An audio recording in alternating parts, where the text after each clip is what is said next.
This video will walk you through how to respond to the 2023 argument prompt for the AP English Language exam, which was a Carlos Curbelo quote. He was a congressman in 2018.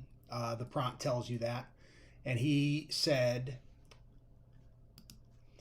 if you're trying to convince someone that they need to get involved in an issue or perhaps change their thinking on an issue, trying to scare them is not always effective and can actually sow resentment. So that is on the 2023 argument prompt. Students see that.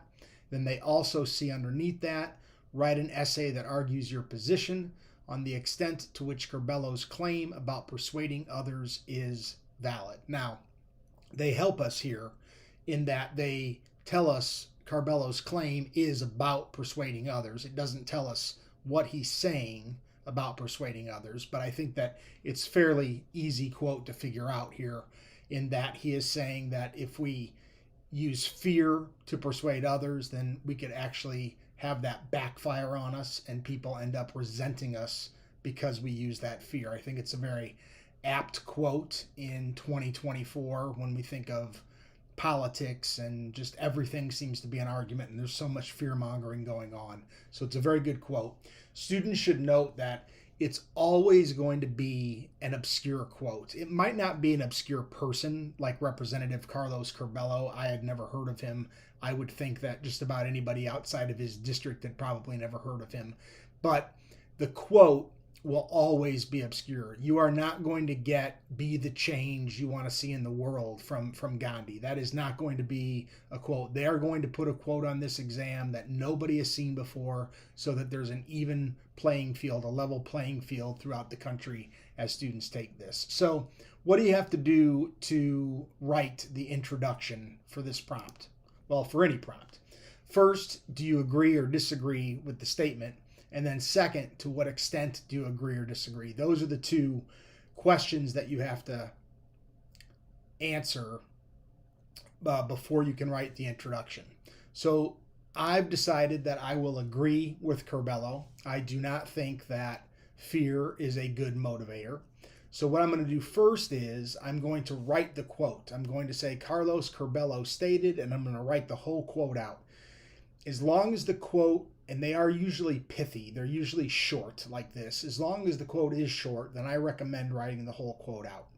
The second thing I'm going to do is interpret the quote. And my interpretation of the quote in the argument exam is essential. I can't misinterpret the quote. If I do that, I'm setting myself up for a 1 or a 2 on the essay because my entire body will then be off. And then third, I'm going to state my position, but I'm going to use a subordinate conjunction to ensure that I have a defensible thesis. So my 4 favorite subordinate conjunctions, there are many, but I like because, although, if, and when. And I feel like if you know those 4, you can get a lot of complexity into the big sentences, the thesis statement, and the topic sentences in your paper. So here's what the introduction ends up looking like. You've got the quote first, and then there's my interpretation. In this day and age of 24 hours news cycles, fear is often used as a way to get people to react. Commercials use fear, politicians use fear, and because people are afraid, they might be more willing to do whatever the news, commercial, or politician wants them to do. However, is fear the best motivator? Can we really get what we want long term through the use of fear?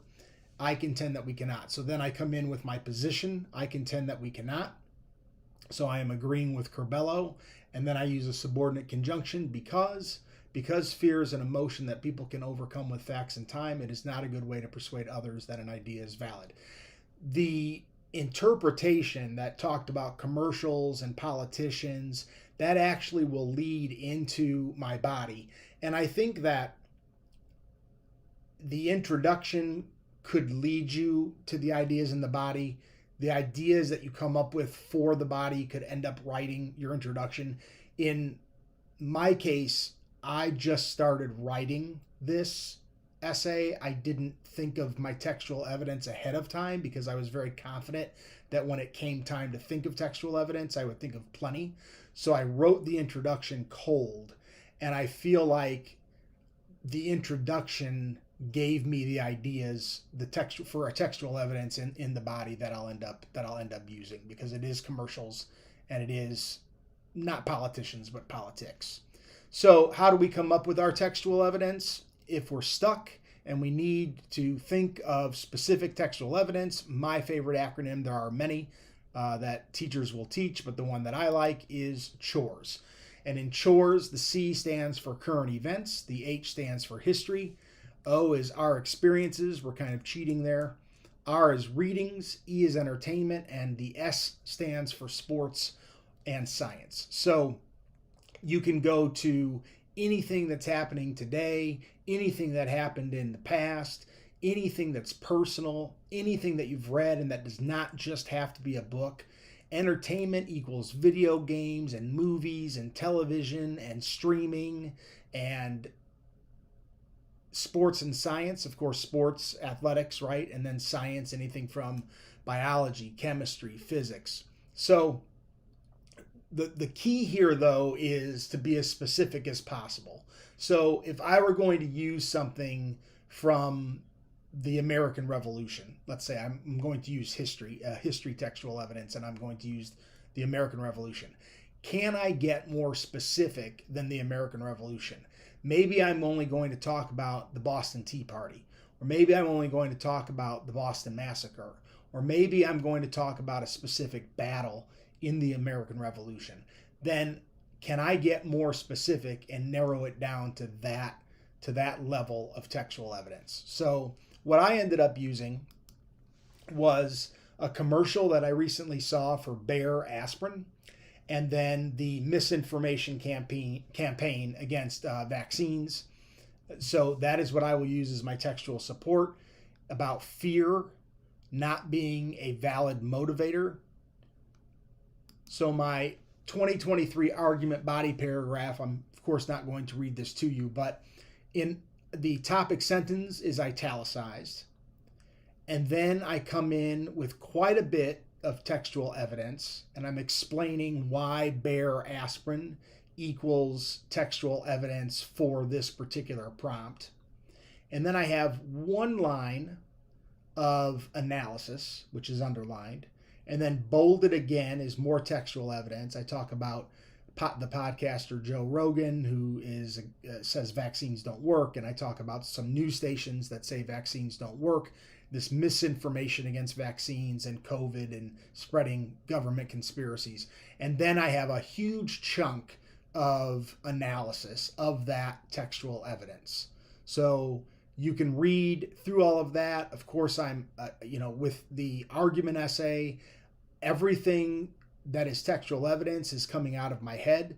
The exam has not given me any of this information, so I have to know that Joe Rogan is not against, but doesn't believe in vaccines. I have to know that Sean Hannity is somebody who has spoken out against vaccines. I have to know that 86,000 people died in Florida more than the rest of the country because of the poor conversation around COVID and around vaccines. So I have to know all of that ahead of time. So again, if you use the CHORES acronym, then you might be able to come up with something that you know about, even though you might not know about Bayer aspirin, and even though you might not know about the misinformation campaign against vaccines, you would come up with your own textual evidence that, of course, you do know about.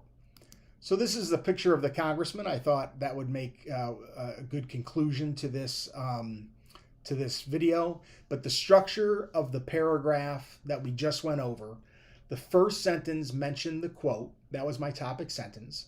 My second sentence cited some textual evidence, and then I had to describe the textual evidence because it wasn't common textual evidence, the Bayer aspirin, right? So that's a step that sometimes you can skip and sometimes you can't. You have to know how obvious your textual evidence is to other people.